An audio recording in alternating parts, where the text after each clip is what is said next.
ये कहानी ममता की है। बचपन से ही घर में ये एहसास दिलाकर पाला गया कि औरतों को बोलने का हक नहीं है। अरे ममता, जरा जल्दी जल्दी हाथ चलाओ।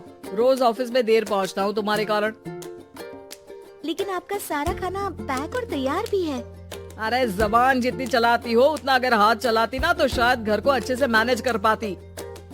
क्या मतलब है? क्या नहीं मिला आपको? मोजे मोजे कौन देगा? ममता भागकर पति को मोजे देती है। वो हर किसी का ख्याल रखती, लेकिन उसके घर में रोज का रोना लगा रहता। अरे माँ, आज स्कूल में टीचर ने मुझे फीस के लिए डांटा। माँ, मुझे अच्छा नहीं लगता कि स्कूल में फीस के पैसों के लिए मुझे कोई भी बात सुनाए। अरे पर बेटा, ये तो पापा करते हैं ना, सारा ऑनलाइन। मुझे तो इसकी जानकारी भी नहीं है। हाँ हाँ, बना लो बच्चों के सामने मुझे बुरा। अरे करता तो मैं ही हूँ, माना, लेकिन मुझे कोई सपना थोड़ी ना आएगा कि बच्चों की फीस जमा करनी है। अरे बताओगी तो तुम ही ना। ममता की अब ये आदत में शुमार हो चुका था। वो हमेशा हर बात के लिए खुद को ही दोषी मानती। एक दिन वो पड़ोस की दोस्त से कहती है, समझ नहीं आता यार, मैं इतनी डम कैसे हो सकती हूँ। बात तो सही भी है ना। अब पति बेचारा नौकरी करे, पैसे कमाए, या फिर ये देखे कि बच्चों की फीस का वक्त है। क्या करूँ यार।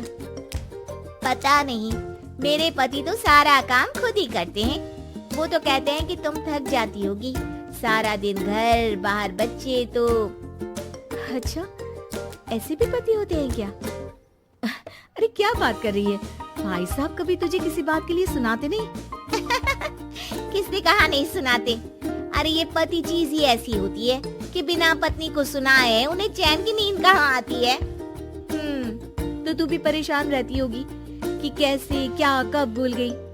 अरे वो तो मुझे बस इस बात के लिए ताना देते हैं कि मैं वक्त पर खाना क्यों नहीं खाती या पार्लर जाकर अपनी साज सज्जा क्यों नहीं करवाती।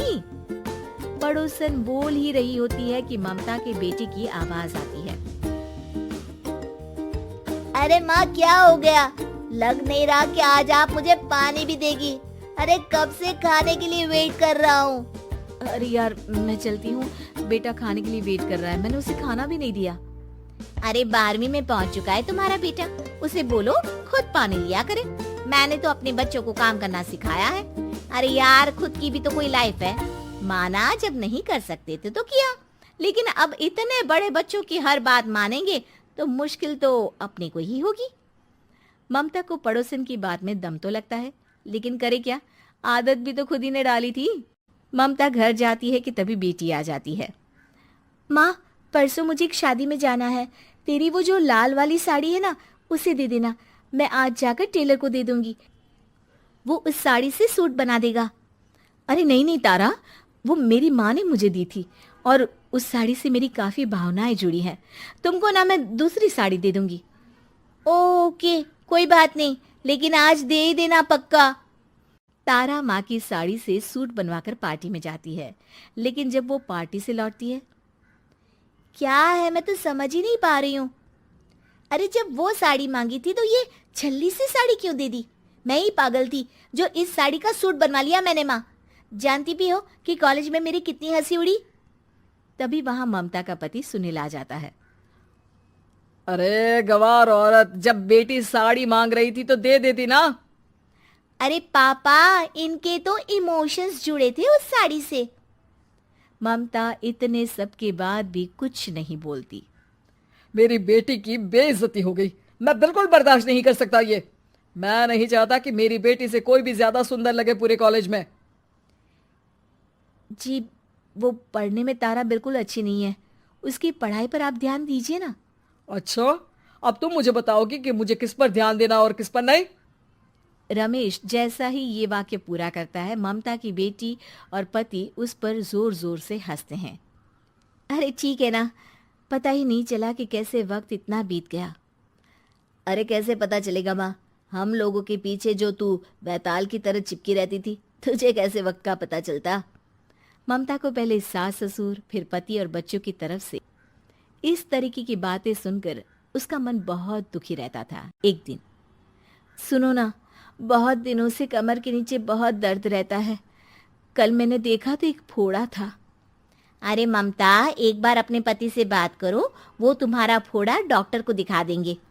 अरे नहीं नहीं, वो तो गुस्सा हो जाएंगे। अरे क्यों गुस्सा हो जाएंगे? तुमको दर्द है?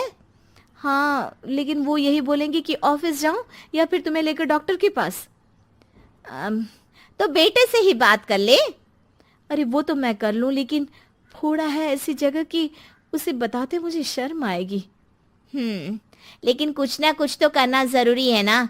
ऐसे कब तक फोड़े के दर्द से तड़पती रहेगी? अब तो सोच रही हूँ कि इनसे बात कर ही लूं, वरना दर्द के मारे कहीं मर ना जाऊं। लेकिन शाम को, ममता, क्या किया तुमने आज? खाने के डिब्बे में कैसा खाना दिया था? दाल खराब हो गई थी। कब की थी? दाल तो मैंने सुबह ही बनाई थी, खराब कैसे हो गई? अच्छा सुनिए ना, मुझे कहना है कि अरे गरम दाल बंद करोगी तो ऐसा ही होगा ना। बेइज्जती हो गई सबके सामने मेरी। ऑफिस वालों ने ऐसा मजाक उड़ाया कि क्या बोलूं। कल से ठीक से खाना देना है तो देना, वरना खाना देना बंद कर देना। बाहर खा लूंगा मैं। ममता, जो पति से अपनी परेशानी बताने वाली थी, वो अब ये सोचने लगती है कि कल से पति को खाने में क्या दे। अगले दिन ममता थकी थकी सी हालत में, आप लोगों के लिए नाश्ता बना दिया है, खाना बनाने की हिम्मत नहीं है आज तो। रात भर सोकर थक गई है ना, इसीलिए तो खाना नहीं बना सकती। हिम्मत नहीं हो रही है, मैं बस सोने जा रही हूँ। बस मैडम को सोने का बोल दो, फिर देखो कैसे सोती रहती है। माँ, फिर वही पराठा सब्जी। अरे हमारे साथ के दोस्त एक से बढ़कर एक नाश्ता खाना लेकर आते हैं, आप तो बस। सभी घर से निकल जाते हैं, लेकिन जब शाम को बेटा घर आता है तो घर में अंधेरा रहता है। बेटा लाइट चलाता है। क्या माँ, तुम्हारा भी जवाब नहीं है बिजली का बिल बचाने के लिए?